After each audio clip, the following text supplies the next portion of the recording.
সেই দিন যীশু গৃহ হইতে বাহির হইয়া গিয়া সমুদ্রের কূলে বসিলেন। সেই দিন যীশু কী করলেন? বাড়ি থেকে বের হয়ে নদীর তীরে গিয়ে বসলেন। আর বিস্তর লোক তাহার নিকটে সমাগত হইল। তারপর কি হলো? অনেক লোক তার কাছে এসে জমা হলো। তাহাতে তিনি একখানি নৌকায় উঠিয়া বসিলেন। তখন তিনি কি করলেন? একটা নৌকার উপরে উঠে বসলেন এবং সমস্ত লোক তীরে দাঁড়িয়ে রইল। তখন কি করলো? সমস্ত লোক নদীর তীরে দাঁড়িয়ে থাকলো আর তিনি কি করলেন? নৌকায় চড়ে বসলেন। তখন তিনি দৃষ্টান্ত দ্বারা তাহাদিগকে অনেক কথা কইতে লাগলেন। তখন যীশু সেই সমস্ত লোকদিগকে কি করলেন? অনেক উদাহরণের দ্বারা তাদেরকে বোঝাতে থাকলেন, অনেক দৃষ্টান্ত দ্বারা তাদেরকে বোঝাতে থাকলেন। তিনি কহিলেন, দেখো, বীজ বাপক বীজ বপন করতে গেল। যীশু তাদেরকে বললেন যে একজন চাষি সে বীজ বপন করতে গেল। বীজ বপনের সময় কতক বীজ পথের পার্শ্বে পড়িল। যখন ওই চাষি বীজ রোপণ করছিলেন, যখন ওই চাষি বীজ ছড়াচ্ছিলেন জমিতে, তখন কিছু বীজ কোথায় পড়ল? পথের পাশে গিয়ে পড়ল। তাহাতে পক্ষীরা আসিয়া তাহা খাইয়া ফেলিল। যখন ওই বীজগুলো পথের পাশে গিয়ে পড়ল, জমিতে যখন পড়ল না, তখন পাখিরা এসে কি করলো? ওই বীজগুলোকে খেয়ে ফেলল। আর কতক বীজ পাষাণময় ভূমিতে পড়ল এবং কিছু বীজ কোথায় পড়ল? পাথরের উপরে পড়ল।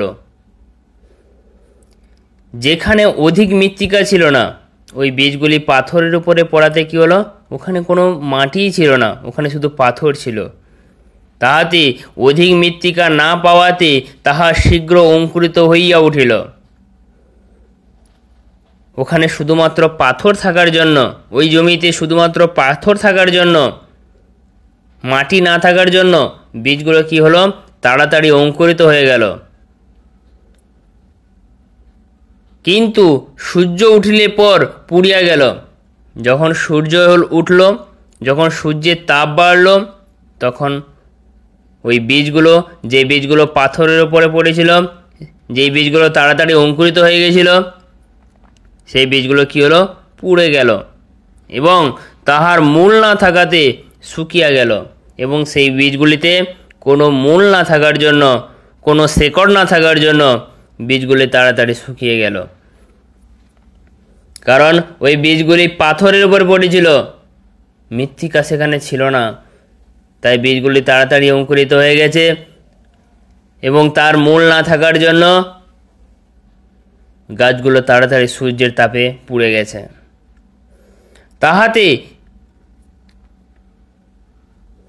তাহার মূল না থাকাতে শুকিয়ে গেল এবং ওই গাছগুলির মূল না থাকার জন্য কি হলো? গাছগুলি শুকিয়ে গেল। আর কতক বীজ কাঁটা বনে পড়িল এবং কিছু বীজ কোথায় পড়ল? কাঁটা বনের মধ্যে পড়ল। তাহাতে কাঁটা গাছ বাড়িয়া তাহা চাপিয়া রাখিল। যেই ওই বীজগুলি কাঁটা ঝোপঝাড়ের মধ্যে পড়েছে, কাঁটা ঝোপঝাড়গুলি যখন বাড়ছে, তখন ওই বীজগুলি আর বাড়তে পারছে না। বীজগুলিকে কী করলো? কাঁটা ঝোপঝাড়গুলোকে চাপিয়ে রাখলো। কাঁটা ঝোপঝাড়গুলি কী করলো? বীজগুলোকে চাপিয়ে রাখলো। আর কতক বীজ উত্তম ভূমিতে পড়ল ও ফল দিতে লাগিল এবং কিছু বীজ কোথায় পড়েছিল? ওই জমিতে, উত্তম জমিতে পড়ল এবং সেই জমিতে ওই বীজগুলো ফল দিতে থাকলো। কতক 100 গুণ, কতক 60 গুণ, কতক 30 গুণ। ওই বীজগুলি কী করলো?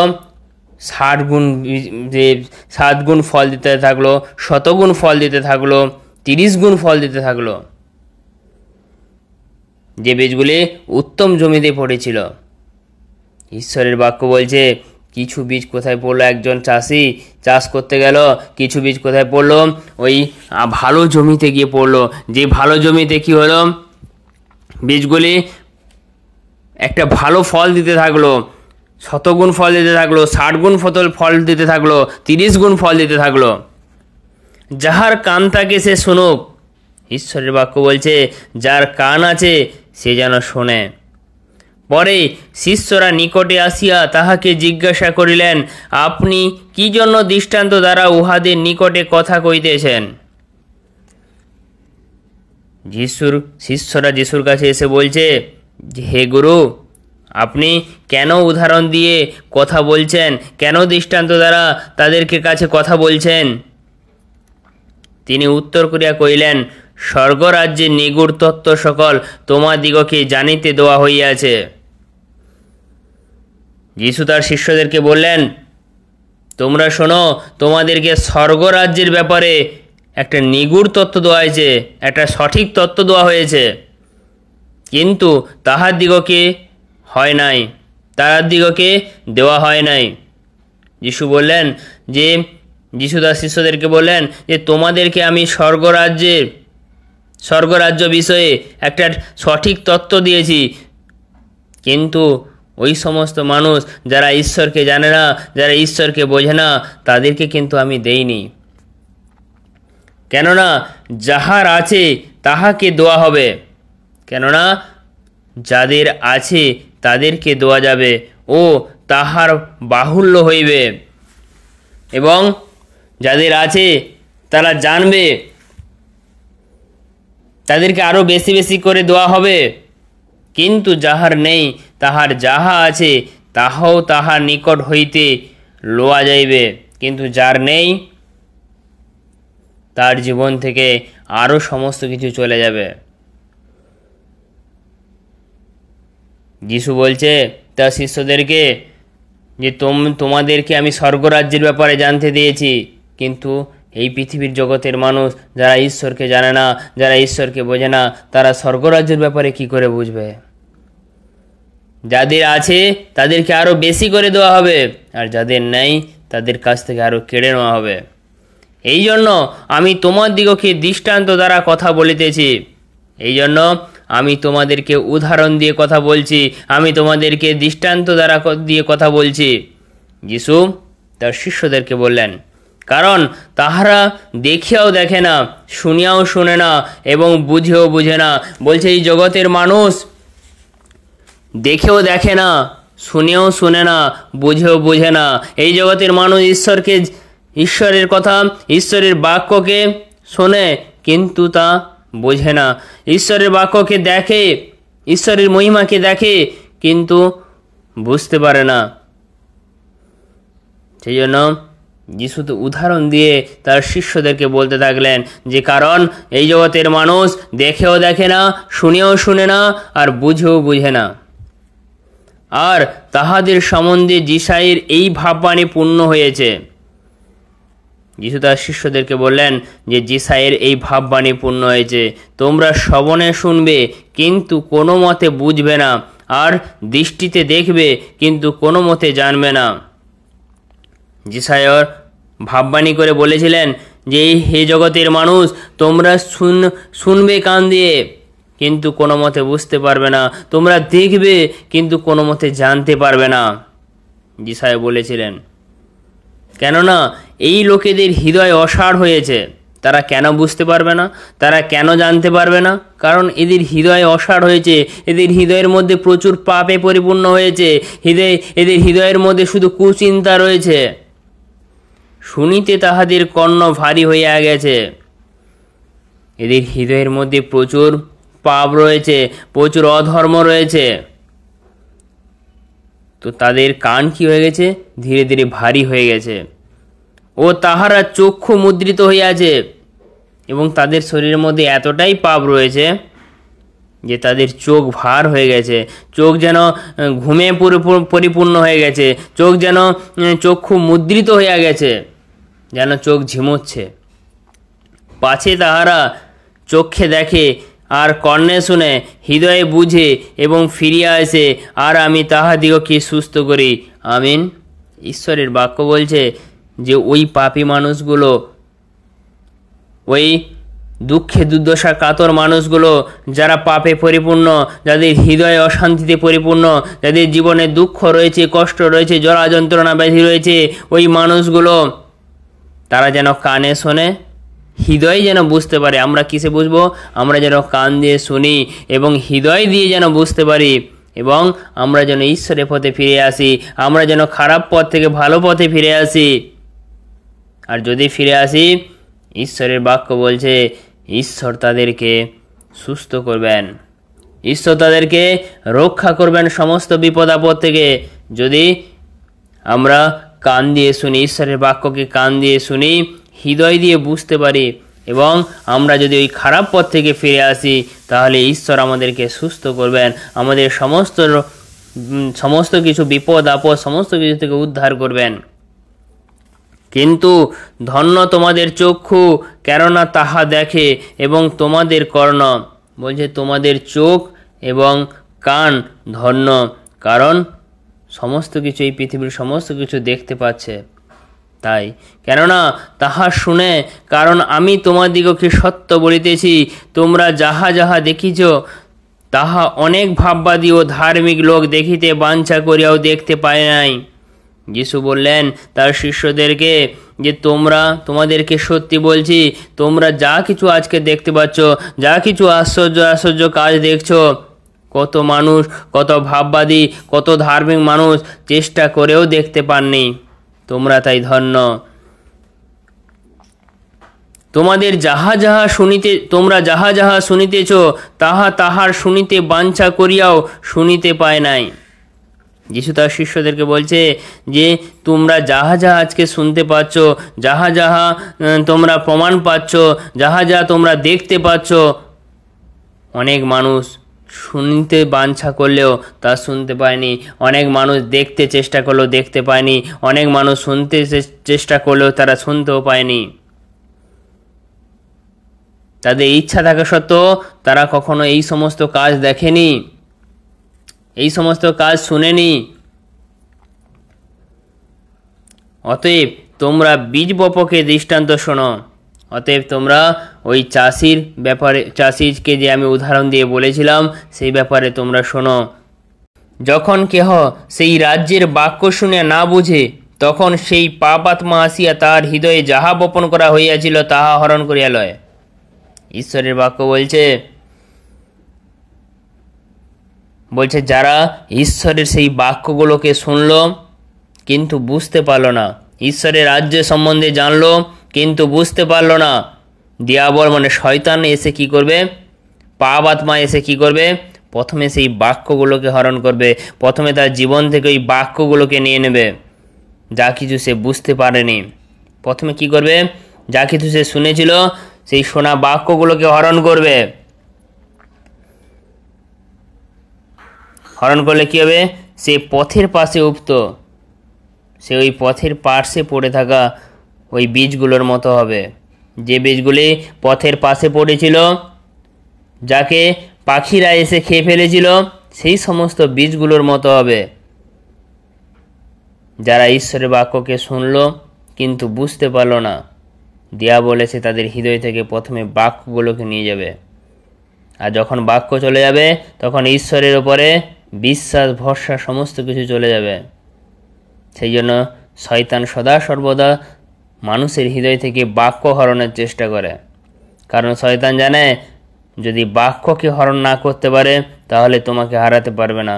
আর যদি বাক্য হরণ নিয়ে যায়, যদি বাক্য তোমার হৃদয় থেকে নিয়ে চলে যায়, তাহলে শয়তান জানে যে তোমাকে হারাতে পারবে। সেই জন্য আমরা যেন সদা সর্বদা হৃদয়ের মধ্যে বাক্যগুলোকে রাখতে পারি, ঈশ্বরের বাক্যকে ধরে রাখতে পারি। আর যে পাষাণময় ভূমিতে উপ্ত, বলছে আর যে ব্যক্তি ওই পাথরের উপরে পড়ে থাকা বীজগুলোর মতো হবে, সেই বাক্য শুনিয়া অমনি আনন্দপূর্বক গ্রহণ করে, কিন্তু তার অন্তরে মূল নাই, সে অল্পকাল মাত্র স্থির থাকে। বলছে যে ঈশ্বরের বাক্যগুলোকে শুনে আনন্দিত হলো, কিন্তু তার জীবনে সে চললো না, সে ওই বাক্য অনুসারে চললো না, তো সেই জন্য কি হলো, সেই মানুষটা কার মতো হবে, ওই পাথরের উপরে পড়ে থাকা বীজের মতো হবে, যে বীজগুলি তাড়াতাড়ি অঙ্কুরিত হয়ে গেল, যে বীজগুলি মূল ছিল না, এবং সূর্য যখন উঠবে প্রচণ্ড তাপে সেগুলো জ্বলে পড়ে মরে গেল। সেই বীজগুলির মতো ওই মানুষগুলো হবে যে মানুষগুলি ঈশ্বরের বাক্যকে শুনলো, কিন্তু ঈশ্বরের বাক্যকে শুনে আনন্দিত হলো, কিন্তু ঈশ্বরের বাক্যে আর চললো না। তাদের জীবন কেমন হবে? ওই পাথরের উপরে পড়ে থাকা বীজের মতো হবে। যারা যখন প্রচণ্ড সূর্যের তাপ আসবে, এখানে সূর্যের তাপ মানে কি, তোমার জীবনে যখন দুঃখ, কষ্ট, যন্ত্রণা আসবে, তখন কি হবে? তোমার ঈশ্বরের ওপর থেকে তোমার বিশ্বাস চলে যাবে। আর বিশ্বাস চলে গেলে তুমি ওই পাথরের উপরে পড়া বীজের মতো হবে। যখন প্রচণ্ড ঝড় উঠবে, যখন তোমার জীবনে প্রচণ্ড দুঃখ আসবে, যখন তোমার জীবনে প্রচণ্ড যন্ত্রণা আসবে, তখন তুমি ঈশ্বরকে ভুলে যাবে, তখন তুমি ডাক্তারের কাছে যাবে, তখন তুমি ঈশ্বরের ওপর থেকে তোমার বিশ্বাস চলে যাবে। তুমি আদার্স মানুষগুলোকে ভালোবাসবে, আদার্স মানুষের উপরে ভরসা বিশ্বাস করা শুরু করবে। তো তুমি সেই জন্য আমরা যেন সদা সর্বদা ঈশ্বরের বাক্যের উপরে নির্ভর করি। পরে সেই বাক্য হেতু ক্লেশ কিংবা তাড়না ঘটিলে সেই অমনি বিঘ্ন পায়। বলছে তুমি তো আনন্দপূর্বক ওই বাক্যগুলোকে গ্রহণ করলে, কিন্তু যখন তোমার জীবনে ক্লেশ আসবে, যখন তোমার জীবনে দুঃখ আসবে, তখন কি হবে? বিঘ্ন পাবে। তোমার জীবন কি হবে? ভেঙে যাবে। তোমার জীবনের পথ কি হবে? আটকে যাবে। তোমার জীবনের পথ কি হবে? বিঘ্ন পাবে।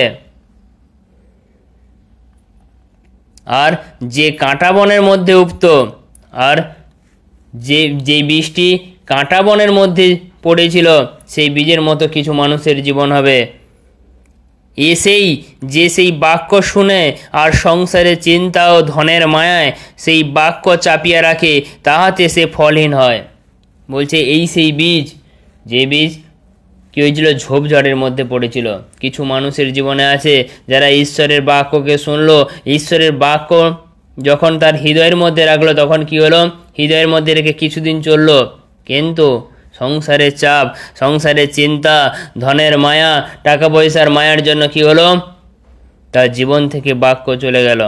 সে আর ওই বাক্য অনুসারে চললো না। তার জীবন কেমন হবে?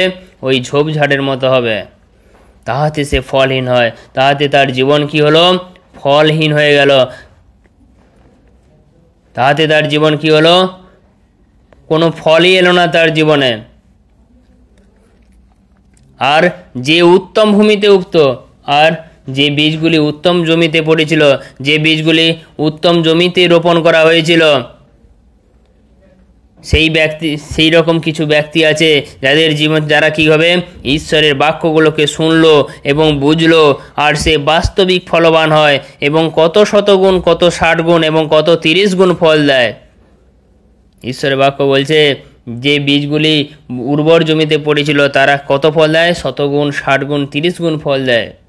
কিছু মানুষ রয়েছে যারা ঈশ্বরের বাক্য অনুসারে চলবে।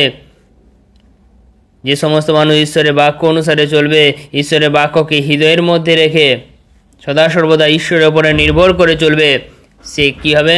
সে 100 গুণ, 60 গুণ, 30 গুণ ফল দিতে পারবে। তাই আসুন এখন আমরা জীবন্ত ঈশ্বরের প্রার্থনা করি। শত ধন্যবাদ করি পিতা পরমেশ্বরকে, মহান গুরু যিশুকে মনাদর থেকে লাখ লাখ ধন্যবাদ। হে সর্বশক্তিমান পিতা, হে জীবিত পরমেশ্বর পিতা, তুমি রক্ষাকারী ঈশ্বর পিতা, তুমি এই পৃথিবীকে সৃষ্টি করেছো পিতা। পিতা গো, স্বর্গে তোমার সিংহাসন, পৃথিবী তোমার চরণতল। তোমার এই চরণতলে আমি উপস্থিত পিতা। এই চরণতলে তোমার কাছে আমি প্রার্থনা করি পিতা, এই জগতের সমস্ত মানুষকে তুমি রক্ষা করো পিতা। এই জগতের সমস্ত মানুষ যেন তোমার বাক্য অনুসারে চলতে পারে পিতা। তুমি সমস্ত মানুষকে তুমি আশীর্বাদে পূর্ণ করো পিতা। যারা তোমার বাক্য অনুসারে চলবে পিতা, তাদেরকে তুমি সমস্ত বাধা বিপত্তি, সমস্ত বিপদ আপদ, রোগ শোক, জরা যন্ত্রণা, ব্যাধির হাত থেকে তুমি রক্ষা করো পিতা। এই তো আমার বিশ্বাস পিতা, তুমি রক্ষা করবে পিতা এবং রক্ষা করছো পিতা। পিতা গো, তুমি এই পৃথিবীর সমস্ত মানুষকে দুঃখ কষ্ট জরা যন্ত্রণার ব্যাধির হাত থেকে উদ্ধার করো এবং সমস্ত মানুষকে তুমি আশীর্বাদ করো, যাতে সমস্ত পৃথিবীর সমস্ত মানুষ যেন তোমার বাক্য অনুসারে চলে এবং তোমার বাক্যকে হৃদয়ের মধ্যে রাখতে পারে, যাতে শয়তান এই পৃথিবীর মানুষের কোনো না ক্ষতি করতে পারে পিতা। তোমার বাক্য অনুসারে যেন মানুষ চলতে পারে, তোমার বাক্য অনুসারে চলে যেন সমস্ত বিপদ আপদ থেকে রক্ষা পায়। এই প্রার্থনা তোমার পুত্র গুরু যিশুর নামেতে চাই, আমেন।